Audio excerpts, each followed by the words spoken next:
नाज़रीन अस्सलामु अलैकुम वरहमतुल्लाहि वबरकातुहू। सीधी बात के रूबरू प्रोग्राम में आप लोगों का इस्तकबाल है। नाज़रीन, आज मेरे साथ एक अहम तरीन शख्सियत मौजूद है रूबरू प्रोग्राम में, जनाब मोहम्मद नज़ीर अहमद साहब। ये शहर बेंगलुरु के लिए कोई नावाकिफ़ होने वाली शख्सियत तो है नहीं, एक मशहूर शख्सियत है। अभी कल ही इनको मदर टेरेसा वर्चुअल यूनिवर्सिटी की जानिब से लाइफ टाइम अचीवमेंट मिला है। इनको एक अवार्ड मिला है उनके पॉलिटिकल उनकी जो सियासी खिदमत है उसकी वजह से, और एजुकेशन सतह पर और दीगर भी बहुत सारे लाइन में, चूँकि ये समाजी खिदमत गुजार है, इस वजह से इनको जो है ये अवार्ड दिया गया है। ये अपने एतबार से बहुत बड़ा अवार्ड है, क्योंकि इसका ताल्लुक़ हार्वर्ड यूनिवर्सिटी के जानिब मिलता है। उसी के रजिस्ट्रार की जानिब से मंजूरी मिलने पर यह अवार्ड वगैरह दिया जाता है। इस सिलसिले में भी हम हज़रत से पूछेंगे, और हज़रत को बेंगलुरु में BDA नज़ीर अहमद के नाम से ज़्यादा पहचानते हैं लोग, इसलिए कि इनके ज़माने में BDA क्या चीज़ है ये मुसलमानों को पता चला कि जो है क्या इस तरह के सरकारी सतह पर भी मुसलमानों को ज़मीनें दी जाती हैं रिहाइश के लिए, और इसका क्या तरीक़ाकार होता है और उसको हासिल करने की क्या तराइक़ हो सकते हैं। ये सारी चीज़ों को लोगों के सामने लाने वाले हमारे जनाब नज़ीर अहमद साहब थे। इस वजह से उनको ये नाम ही पूरे बेंगलुरु में पड़ गया है। चूँकि JDU के पार्टी के एक शोबे से भी ताल्लुक़ रखते थे, तो उस वजह से भी इनका जो है पॉलिटिकल सियासी तौर पर भी ये लोग जाने पहचाने जाते हैं। इस वक्त जो हालात हैं बेंगलुरु में, बिलखुसूस हिंदुस्तान में, और BDA से क्या जो है उनसे फ़ायदा हुआ, ये सारी चीज़ें हम पूछेंगे। तो सबसे पहले नज़ीर साहब, आपका खैर मकदम है हमारे स्टूडियो में, आप तशरीफ़ लाए अपना निकाल करके। मैं आपसे पहला सवाल यही करूँगा कि आपका जो है ये सियासी कैरियर कैसे शुरू हुआ और सियासत में कब आप आए? जी, बेसिकली मैं मैकेनिकल इंजीनियर हूँ। इंजीनियरिंग के ज़माने में ही मैं है ना मेरा पॉलिटिकल कैरियर शुरू हुआ, और मैं कर्नाटक यूनिवर्सिटी के इंजीनियरिंग फैकल्टी का लीडर रहा। मेरे ज़माने में है ना, उससे पहले है ना, जो कर्नाटक में 3 यूनिवर्सिटी जो थे, Bengaluru university, Karnataka university, Mysore university, Bengaluru university, ये सब है ना सिलेबस अलग अलग होने की वजह से जो शख्स है ना बेंगलुरु वाला कहीं जाके धारवाड़ में या मंगलुरु में फंस गया, तो 5 साल है ना वहीं उसको काटना था, तालीम ख़त्म हुए तक, डिग्री मिले तक। दरमियान में वो आना चाहता तो भी यहाँ के सिलेबस अलग थे, वो यूनिवर्सिटी के सिलेबस, ये यूनिवर्सिटी के सिलेबस अलग थे, इस वजह से आ नहीं सकता था। तो मेरे ज़माने में मैंने है ना कॉमन सिलेबस के लिए फ़ाइट करके है ना कॉमन सिलेबस लेके आया, समझ में, as a student leader Karnataka university. उसके बाद में 77 में है ना, मैं जब है ना यहाँ पर जनता पार्टी थी, जनता पार्टी का मेंबर हुआ, और के सेगड़े बोल के है ना बेंगलुरु साउथ से MP के लिए खड़ा था, उसको है ना रात दिन हम काम करके उसको कामयाब करें। उसके बाद में 83 के इलेक्शन में है ना M चंद्रशेखर और है ना वो प्रमिला, उनको कांग्रेस इससे BJP में चली गई, एडवोकेट प्रमिला, वो चामराजपेट से है ना खड़ी थी, और शिवाजी नगर से है ना हमारे दोस्त ना CM इब्राहिम खड़े थे। उस वक्त CM इब्राहिम पूरे पहलवानों को लेकर है ना, मेरी नई शादी हुई थी, बावजूद उसके मेरी बीवी को ससुराल में छोड़ देकर है ना मैंने है ना रात दिन है ना इस मेहनत में, इस कोशिश में लगा कि इनको सबको कामयाब करने के लिए। पूरे नौजवान सब डर गए थे, ये हमेशा पहलवानों के साथ घूम रहा है CM इब्राहिम। अब समा करो दिन MLA बन के आया तो भी हमें उसके पास जाको क्या भी कर भी सकते नहीं, इससे पहलवानों को भेज कर वहाँ से छकाल दो, उनको बोला तो क्या करना बोल के।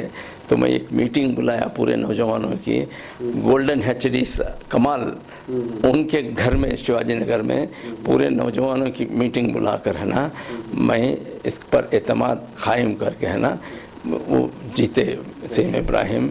इस तरह से कई मेरे यहीं। और 85 में रामकृष्णा हेगड़े मेरे अकेले को बुलाकर बोला था कि तुम बेंगलुरु शहर में अगर किसी को एक टिकट मिली तो MLA की, वो नज़ीर अहमद के लिए बोल के। बावजूद इसके है ना ये लोग है ना क्योंकि मैं है ना कौम के मिलत के प्रॉब्लम्स लेकर ना मेरा अपना कभी मैं अपनी ताल्लुक़ से है ना कोई, हालांकि हेगड़े है ना फिर 3 साल है ना बीडीए में कंप्लीट करता हूँ, बोला मुझे ज़रूरत नहीं बोल के बोल दिया था, इस वजह से कि एक चोरों की कमेटी को, एक चोरों की एक उनकी एक ग्रुप को पकड़ कर है ना उनको सज़ा दिलाने में कामयाब हुआ था। वो लोग है ना फिर मिनिस्टर के पास जाके है ना वापस है ना वो कायम हो गए, तो फिर मेरा क्या है इसमें है बोल कर ना मुझे न को बोल दिया था। तो इस तरह से है ना मेरे खिदमत देखकर है ना एक जगह है ना यहाँ पर आपका पादरायनपुरा के पास है ना एक ये मैसूर रोड में है ना लेफ़्ट साइड को कब्रस्तान के बाद में ज़रा लेफ़्ट में गए तो एक एरिया है, उसमें है ना मैसूर महाराजा के ज़माने में है ना एक मस्जिद के लिए जगह दी गई थी। वो है ना एक लिंगायत नारायण कुमार को उनको कन्नड़ा चलवली का एक लीडर था, वो लिंगायतों का मठ बनाने के लिए मस्जिद की जगह रातों रात हड़प करके उसको बनना चाहा। तो मैंने है ना जब लोग है ना मुझे आकर बोले, क्योंकि मैं कृष्णेर बोल के एक एमपी को वहाँ से जिताया था और मंडिया से SM कृष्णा को हरा कर है ना KV शंकरगौड़ा को उसको जिताया था। वो सब चीज़ें मेरे देख कर है ना KV शंकरगौड़ा अपने हाथों से लिख के दिया, इस शख्सियत की वजह से मैं है ना जीता हूँ, बल्कि मेरे पास है डॉक्यूमेंट्री एविडेंस है। तो ये सब चीज़ें देख कर है ना ये लोग है ना मेरे से पॉलिटिकल अपोनेंट मेरे से कर रहे थे, क्योंकि मुझे है ना टिकट भी नहीं मिले सर का कर दिए। ये सब सियासत में होता ही रहता है। जी जी जी, खींचना आगे खींचना, लोगों को तरक्कियात नहीं देते, लोग अपना मतलब देखते हैं। अगर आप उनके मतलब के मुताबिक काम नहीं कर रहे हैं नहीं, मेरी कोई शिकायत नहीं है। अगर मेरे से बेहतर कौम के करने वाले को लेकर आकर उसको देते तो मैं खुशी खुशी पीछे आ सकता था। यहाँ पर कौम को बेचने वालों को, बदनाम शख्सियतों को, उनको 88 में राज्यसभा के लिए चंद्रशेखर सैयद शहाबुद्दीन मेरा अकेले का नाम भेजे, लेकिन है ना रातों रात है ना मेरा नाम चेंज कर है ना किसी और को है ना दिए, जिसने है ना वहाँ वक्फ बोर्ड की जगह हड़प करके है ना मार खाया था वहाँ पर। वैसे लोग वैसे आदमी को लेके आया। मेरा दुख ये है कि इससे कौम का नुकसान हुआ। मेरा अल्लाह ताला मुझे बहुत खुश रखा है। मैं बिज़नेस करते हुए, मेरे सोशल सर्विस करते हुए मैं इदारे चलाता हूँ। आज हमारा जो इक़रा इंटरनेशनल स्कूल है उसे नेशनल और एशियन अवार्ड्स सब मिल के हैं। बहुत कम मुद्दत में मैं ऐसा इदारा चलाता हूँ। अल्लाह का मुझे बड़ा करम है। कहीं भी इन लोगों के पास 3 प्राइम मिनिस्टर, चंद्रशेखर हो, देवेगौड़ा हो, VP सिंह, दोनों मर गए, चंद्रशेखर और VP सिंह, देवेगौड़ा अभी भी जिंदा है। ये लोग कभी भी है ना मुझे है ना इनके तरफ से 10 पैसे हमारा नुकसान हुआ है नहीं, मेरे से फ़ायदा उठाएं, लेकिन मैं किसी का नुकसान। अच्छा, आपको BDA का ये क्यों लगा आपको BDA का? इस वजह से कि मेरे से पहले जो अलॉटमेंट होता था वो है ना 10-12 अटेम्प्ट वालों को साइट नहीं मिलती थी। वो लोग है ना मेंबरों के घर को, चेयरमैन के घर को फिर के थक कर गए तो भी तब भी है ना उनको अलॉटमेंट नहीं मिलता था। 0 अटेम्प्ट वालों को अलॉटमेंट मिलता था। इसके पीछे साजिश ये थी, जो चेयरमैन जो था के मूर्ति बोल के, वो पैसे लेकर है ना इन लोगों को बता देता था कि भाई फलां लेआउट में साइट अलॉट होने वाले हैं, अगर तुम लोग मंजूरी तुम दे दिए तो, कंसेंट अगर दे दिए तो फलां पेपर में आएगा, उसके मुताबिक आप कंसेंट दे दिए तो तुम्हारे को साइट मिल जाएगी। और जो लोग कंसेंट नहीं देते वो कौन है? जो लोग है ना इसको पैसा नहीं दिए, उनको नहीं बोला है कौन से पेपर में, कहाँ की, कब की, कौन से की पेपर में आया, तो उनको क्या मालूम, क्या पूरे पेपर पढ़ते रहते हैं क्या? तो इस तरह से उन लोगों के साथ धोखा हो रहा था। मैं जब अलॉटमेंट कमेटी में बैठा तो 3000 साइट जहां अलॉट करना था वहां पर 2000-2500 साइट कंप्लीट हो गए। तो देखा तो हर साइट है ना 0 अटेम्प्ट वाले कर रहा हूँ, और हम उसमें हमारे लोगों भी कोई भी नहीं है। मैं है ना ये देख कर है ना इस तरह का अलॉटमेंट अगर कल बाहर निकला तो कौन की किसी की साजिश में मैं भी अगर आ गया तो मुझे भी लोग है ना वही समझेंगे कि ये भी शामिल हैं उसमें, पैसा खा के है ना 0 अटेम्प्ट वाले को साइट दिए, हम लोगों को नहीं दिए बोल के। तो ये बुरा नाम मुझे नहीं चाहिए, मैं ऐसा काम नहीं करता। बल्कि मैं उठ के डिसेंट नोट दी के उठ रहा था तो हमारा चेयरमैन B बसवाया बोला, नज़र अहमद साहब आप जो बोले बिल्कुल रजा, आखिर क्या करना क्या हम लोगों को बताइए। ये कल को ये बाहर आया तो हमारी गवर्नमेंट को भी कालिक लग जाए, उनके मुँह पर भी कालिक लग जाएगी। पहली नॉन कांग्रेस गवर्नमेंट आई है, बदनामी हो जाएगी, इस वजह से मैं नहीं करता। तुम जो बोल रहे हैं आप ठीक है, अब क्या करना हम लोग, क्या भी नहीं, आप लोग है ना एक काम करो, जो 12th सीनियरिटी के ऊपर है ना, जो जितने ज़्यादा अटेम्प्ट करें उनके ऊपर है ना, उनको अलर्ट कीजिए। नहीं मतलब जब है ना हम लोग ही, चाहे मैं हूँ, मेरे से पहले का चेयरमैन हो, वो स्टेटमेंट दे दिया है पेपर में, जो लोग भी है ना कंसेंट देंगे, जिस फलाना लेआउट में हमको साइट मंजूर है बोल के, मंजूर दिए तो उनको देते हैं बोल के, अब वो लोग है ना कोर्ट को जाते हैं क्या करना बोल के। तो फिर है ना एडवोकेट को बुलाया गया, तो फिर है ना उससे भी पूछा गया, तो हाँ ये जो बोल रहे फ़ायदा उठाया, हाँ बिल्कुल फ़ायदा हुआ, बिल्कुल फ़ायदा हुआ। अब जितने भी BTM लेआउट में इधर उधर मुसलमानों को साइटें मिले हैं, मेरे ज़माने में ही मिले हैं।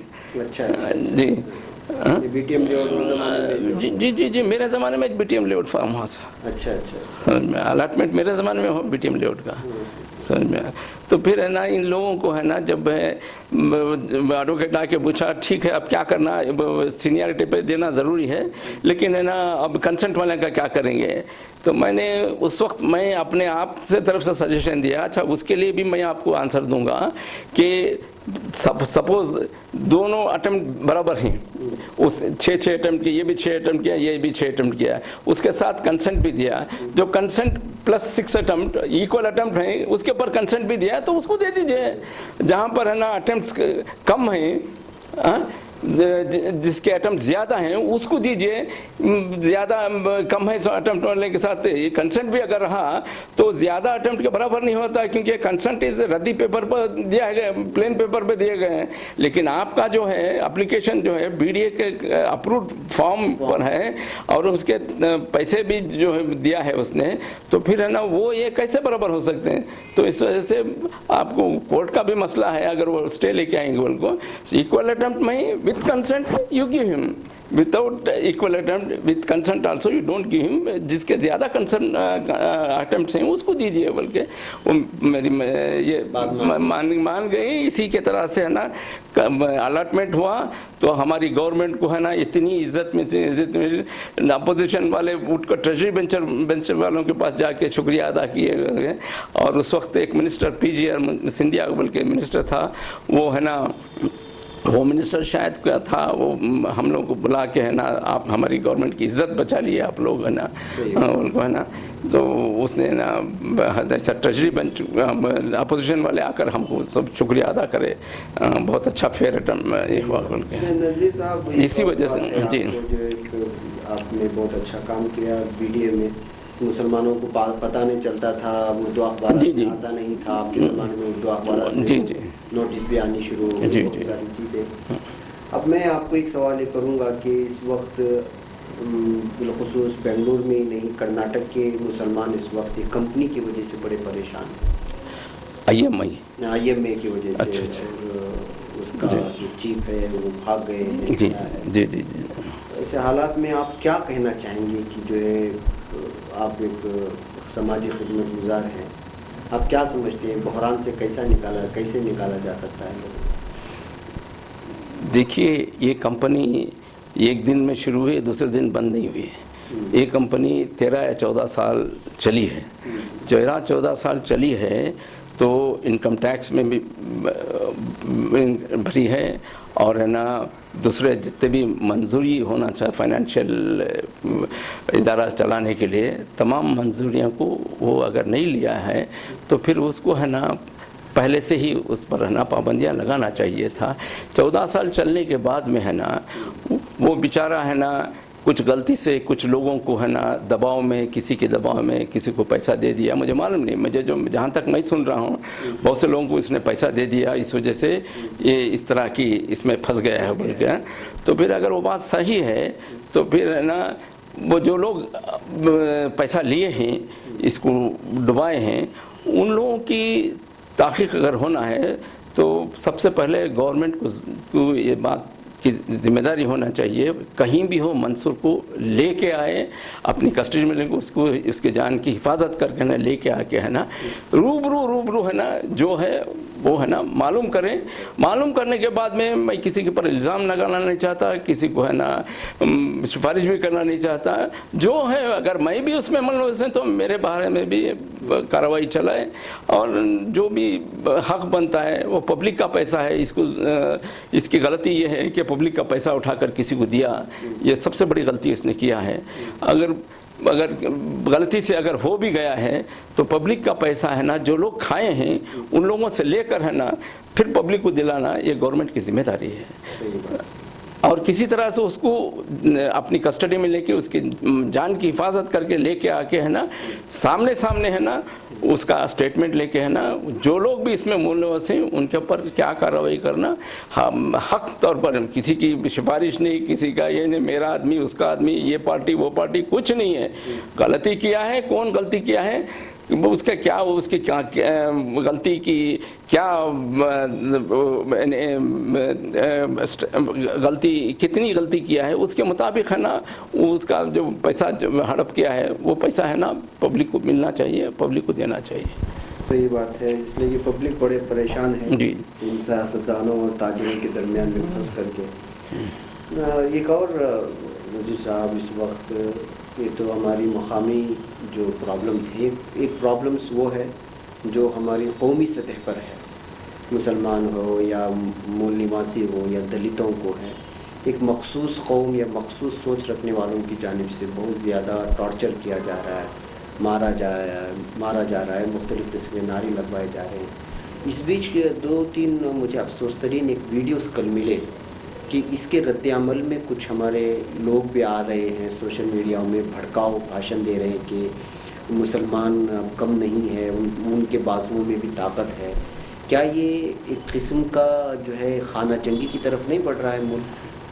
बिल्कुल वजह है। मैं इस सवाल का जवाब देने से पहले मैं और एक बात है ना, ये IMA का इशू को हल करने के लिए एक किसी भी तरीके से हो स्पॉन्सी ऑर्गेनाइजेशन चलाया है नहीं चलाया है, कुछ भी करके है ना इसने है ना ये कौम के लिए एक एम्पायर बिल्ड किया था उसने।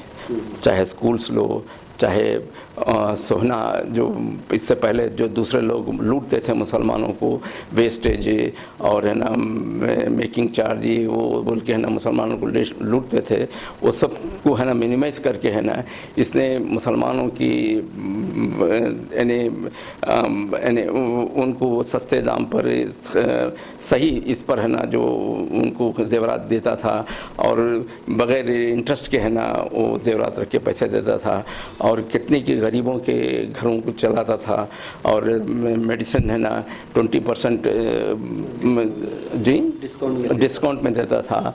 ये सारे चीज़ें जो करता था एक कम्युनिटी के तौर पर है ना ये उभर के आया था। हमारे पास बहुत से लोग हैं, न सिर्फ हिंदुस्तान में, बेंगलोर में बहुत से लोग हैं जो सेल्फ सेंटर्ड हैं। मैं अगर कर रहा हूँ तो मेरे बीवी बच्चे, मेरे घर वालों के लिए, या नहीं तो ज़्यादा से ज़्यादा मेरे ख़ानदान के लिए, लेकिन कौम के मिल्लत के लिए है ना ये कोई है ना फिक्र नहीं हुई। We have not developed as a community. एक कम्युनिटी के हिसाब से हम कभी है ना बिज़नेस कायम नहीं किए। ये शख्स कुछ भी हो, ये कम्युनिटी के लिए एक असद बना हुआ था, तो ऐसा शख्स डूबने पर है ना बड़ा गम और रंज होता है। ये नहीं डूबा बल्कि कम्युनिटी के अंदर जितने लोग इसकी वजह से पलते थे, जिसकी वजह से फ़ायदा उठाते थे, जितने बच्चे स्कूल में जा रहे थे, उन सब का मुस्तक़बिल ख़त्म हो गया। तो इसका मुझे बड़ा दुख है। इस वजह से मेरे पास एक सजेशन है, मैं ये सजेशन देना चाहता हूँ कि देखिए 3 चीज़ें हैं। एक सोने का इसका बिज़नेस है, दूसरा स्कूल है, तीसरा है ना मेडिसिन है। अब हमारे पास है ना ये मलबार गोल्ड है या दूसरे भी जितने भी गोल्ड के व्यापारियाँ हैं, उनको इसका इदारा बंद होने के बजाय इन लोगों में से कोई टेक ओवर कर ले। इन लोगों में से जो गोल्ड का ताजिर हैं उन लोगों को लिए और एक आउटलेट भी मिल गया और है ना इसको ज़िंदा करके है ना कौम की इज़्ज़त बचाने का मौका भी मिल गया। तो फिर है ना एक तो गोल्ड के बिज़नेस में जो ही उन्होंने गोल्ड का ये कंट्रोल ले लें, और जो लोग स्कूल वगैरह चलाने वाले हैं कुछ लोग आगे आकर, जिसके साथ मैं भी हूँ, कुछ लोग आगे आकर है ना वो स्कूल जो चल रहा था उस स्कूल को ज़िंदा करके उन बच्चों की ज़िंदगी मुस्तक़बिल है ना बर्बाद होने से बचा लें। और तीसरा, ये जितने भी मेडिसिन के लोग हैं, मेडिसिन का व्यापार कर रहे हैं, वो लोग है ना इसका जो मेडिसिनल सेटअप लेकर है ना इसको बाकी कर लें, तो इससे है ना कौम का मिलत की इज़्ज़त भी बच जाएगी, मुसलमानों का बिज़नेस है ना तिजारत भी हो जाती है। और मंसूर किसी एक वीडियो में ये भी बोल रहे थे कि मैंने एक असेट पैदा किया था, अब है ना उसको बर्बाद होने के बाद में तुम लोग उसको फिर से ऐसा कायम करके बताओ बोल के, तो फिर है ना कौम की इज़्ज़त बच जाएगी। और दूसरे गैर कौमों के अंदर, स्पेशली मारवाड़ी, उनकी कौम में अंदर कोई आदमी ऐसा डूब रहा है तो पूरी कौम एक होकर उसको उठाने के लिए जाते हैं। अब ठीक है आप उसको मत उठाइए, कम से कम बिजनेसेस को कायम कर लें, बिजनेसेस को डूबने मत दीजिए। चाहे गोल्ड के बिजनेस को भी, हमारे पास गोल्ड का बिजनेस करने वाले भी हैं, वो गोल्ड का बिजनेस ले लें, हमारे पास स्कूल चलाने वाले हैं वो स्कूल को ले लें, हमारे पास है ना मेडिसिन फार्मेसी वाले ही वो फार्मेसी उनको चलाने ले लें, ताकि है ना इसको डूबने से बचा ले। ये मेरा सजेशन है। जी ये बात तो सही है। अभी आप मैं एक और सवाल पूछा था जी जी जी जी जी जी जहाँ तक ये दलितों का, पिछड़े तबकों का, मुसलमानों का सवाल है, देखिए मुसलमान है ना इस मुल्क के बाशिंदे हैं, ये ना सऊदी अरबिया से आए हैं। अगर कोई एक आध दुका आया हुआ तो वो कब आया, बाबर के साथ आया था तो 250 फौजी थे, वो मर के उनकी हड्डियां भी नहीं होंगी अभी, उसकी बात नहीं कर रहा हूँ। जो अब आज हाँ हिंदुस्तान में जो मुसलमान बस रहे हैं ये सब इस मुल्क के बाशिंदे हैं, जिनको कदीम बाशिंदे बोल सकते हैं या मूल निवासी बोल सकते हैं। और जितने भी दलित हैं ये भी इस मुल्क के बाशिंदे हैं, बिछड़ा तबका हो, आदिवासी हो, ये सब मिलकर है ना 90% बनते हैं। खाली बिछड़े तबके जो है 52% बनते, 52%, 24 या 25% दलित बनते हैं, SC/ST, और मुसलमान एक 15% भी ले लें तो 90% हम लोग हो जाएंगे। तो ये 90% जो है इस मुल्क के बाशिंदे हैं, इनका DNA भी है ना अगर निकाल के देखा तो ये हिंदुस्तानी है। और जो लोग बाहर से आए हुए हैं वो लोग इस मुल्क पर 4000 साल से हुकूमत कर रहे हैं। 4000 साल से इस मुल्क में है ना जब तक मुग़ल नहीं आए उस वक्त तक हम सबको है ना, हम सब उन्हीं वही लोग थे, चाहे मैं मालूम नहीं मेरे बाप दादा कब इस्लाम कबूल किए, उनमें से कौन कबूल किया क्या मालूम नहीं, लेकिन है ना इस वजह से कबूल किए कि इनके पास है ना इनको ग़ुलाम बना कर रखने के लिए इस मुल्क के बाशिंदों को, जो बाहर से लोग आए हैं आर्यंस, इन लोगों को ग़ुलाम बना कर रखने के लिए इनके अंदर से सबसे पहले तालीम ख़त्म कर दिए, इनको पढ़ने लिखने का हक़ ख़त्म कर दिए, इनको नॉलेज सुनने का हक़ ख़त्म कर दिए। अगर पढ़ना किसी ने पढ़ता हुआ देखा तो उसकी ज़बान कट करना बोल के उसकी ज़बान कट कर देते थे। किसी ने कोई नॉलेज वाली बात सुनना शुरू किया तो उसके कान में शीश पिघला कर उस पर जुल्म करते थे। इस तरह का भयानक एक ज़माने में हिंदुस्तान में जुल्म हो रहा था। तो फिर है ना जब मुग़ल आए तो इन लोगों को चांस मिल गया कि भाई चलो भी इस जुल्म से बचने के लिए हम इस्लाम कबूल कर लेंगे बोल के, चाहे समझ के किए ही क्या इस वजह से समझे, बात जाने के बाद तो उनको इस्लाम की खूबियाँ मालूम होकर है ना वहाँ टिक गए, वापस नहीं आए वो लोग। तो फिर इन लोग है ना मुसलमान, मुग़ल आए उस टाइम पर मुसलमान बन गए, ब्रिटिशर्स आए उस टाइम वो तब क्रिश्चियन बन गए। तो बने कौन? यही लोग बने। इस बात को ये है ना आर्यंस अच्छी तरह से समझते हैं। ये यहाँ के जो बिछड़े तबके हो, दलित हैं, इन लोगों को इस बात का इल्म नहीं। इसी वजह से वो बोलता है घर वापसी बल्कि इस वजह से बोलता है कि तुम लोग सब है ना मेरे यानी जालिम मुट्ठी में बंद थे, तुम मेरी मुट्ठी से तुम आज़ाद हो गए, तुम फिर वापस मेरी मुट्ठी में आ जाओ बोल के है ना घर वापसी की बात करता हो, समझ में। और उसके वास्ते जुल्म करने के लिए ये यहाँ के जो हिंदुइज़्म जो है, हिंदू एक चादर है जिसके अंदर आर्यन छपा, ब्राह्मण छपा हुआ है। अच्छा। ब्राह्मण छप के बैठ के अंदर है ना इन लोगों को भी ख़त्म कर रहा है, और इनको हिंदू के नाम से है ना मुसलमान और ईसाइयों को ख़त्म करने के लिए है ना उनके ऊपर जुल्म ढाने के लिए ये सब आज जो है ना लिंचिंग हो रही है या जुल्म हो रहा है, दलितों को जलाया जा रहा है, दलितों को मंदिर में अंदर जाने नहीं दिया जा रहा है। ये सारे जुल्म जो हो रहे हैं ये सब है ना ये चाहता है कि एक तरफ है ना ये अक्सरियत 90% जो है हिंदू और मुसलमान क्रिश्चियन के नाम से है ना एक दूसरे से लड़ते रहे, तो उनकी लड़ाई के दरमियान में ये आराम से अपनी कुर्सी संभालते हुए इस मुल्क को है ना लूटने में कामयाब रहेगा। जब इनके अंदर इत्तेफाक इत्तेहाद बहाल हो गया थोड़ी देर के लिए भी, इन लोगों को समझ में आ गए दुश्मन कौन है बोल के, तो उस वक्त इसकी सलामती नहीं है और इस मुल्क में को लूटने से भी हबीज रह जाएगा। जब आग लगी है तो घर में तो सब लोग है ना परेशान आग बुझाने में लगेंगे, तो चोर है ना अपना काम करके चले जाएगा। तो फिर है ना चोरी करने के लिए इस मुल्क को लूटने के लिए इनको ज़रूरत है इस मुल्क में फसाद हो, इस मुल्क में दलित पिछड़े तबके मुसलमान ये 90% लोग है ना लड़ते रहे, मारते रहे, मरते रहे एक दूसरे को। उसी वक्त है ना इसका काम है ना आराम से चलता है और ये है ना आराम से इस मुल्क में अपनी मुख्तियारी चलाते हुए इस मुल्क को लूटने में ये कामयाब होगा। ये इस असल मसला है लड़वाना है आपस में और अपनी कुर्सी बचाना है और मुल्क को लूटना है। हाँ, जब तक ये लड़ते रहेंगे उस वक्त तक है ना कौन लूटा कौन खाया को इनको क्या मालूम है। ये मारने मरने वाले हैं उनको क्या मालूम कौन खाया घर में कौन क्या लेके चला गया गोल को। इस तरह का माहौल है ना ये क्रिएट करना चाह रहे हैं। अब हमारे लोग जो है अब हम लोग है ना ताकतवर हो गए, हमारे पास भी हथियार है, ये है वो है बोलने के बजाय है ना देखिए जो हमारा दुश्मन जो है, जो इस मुल्क का दुश्मन है, इस मुल्क की अक्सरियत का दुश्मन है, दलितों का, पिछड़े तबकों का, मुसलमानों का, ईसाइयों का, सबका दुश्मन जो है वो आप खुद नहीं लड़ता, वो लड़वाता है। समझ में मकसद है ना इस अपना बताता नहीं, अपने पेट में दर्द नहीं बताता, तुम्हारा पेट में दर्द है, तुम्हारा मसला है बोल के उनका मसला बता कर है ना लड़ा कर है ना वो तमाशा देख कर है ना कामयाब है। अब हम लोग है ना हम ना दलितों के ख़िलाफ़ हैं, ना हम पिछड़े तबके के ख़िलाफ़ हैं, ना हम ईसाइयों के ख़िलाफ़ हैं, ना हम किसी आदिवासी के ख़िलाफ़ हैं। हम सब इस मुल्क के बराबर शहरी, ये हमारे भाई समझते हैं।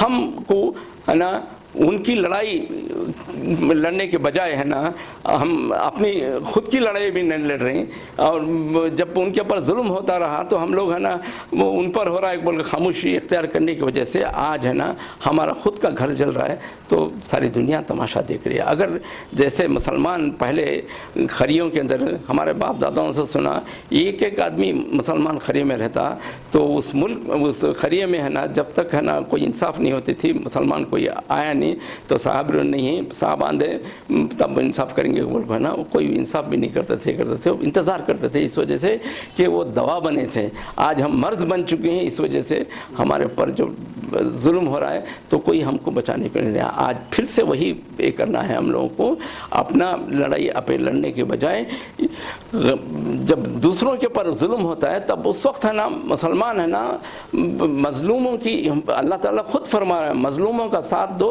जालिमों के ख़िलाफ़ बोल के। अब हम जालिमों का साथ दे रहे हैं, कांग्रेस सेक्युलर है, बीजेपी कम्युनल बोल के। ना कांग्रेस सेक्युलर है, बीजेपी कम्युनल है तो भी वो अपना रोल प्ले कर रहे हैं, कांग्रेस सेक्युलर है तो भी अपना रोल प्ले कर मुसलमानों को आज़ादी के ज़माने से अब तक पूरा ख़त्म कर देगा।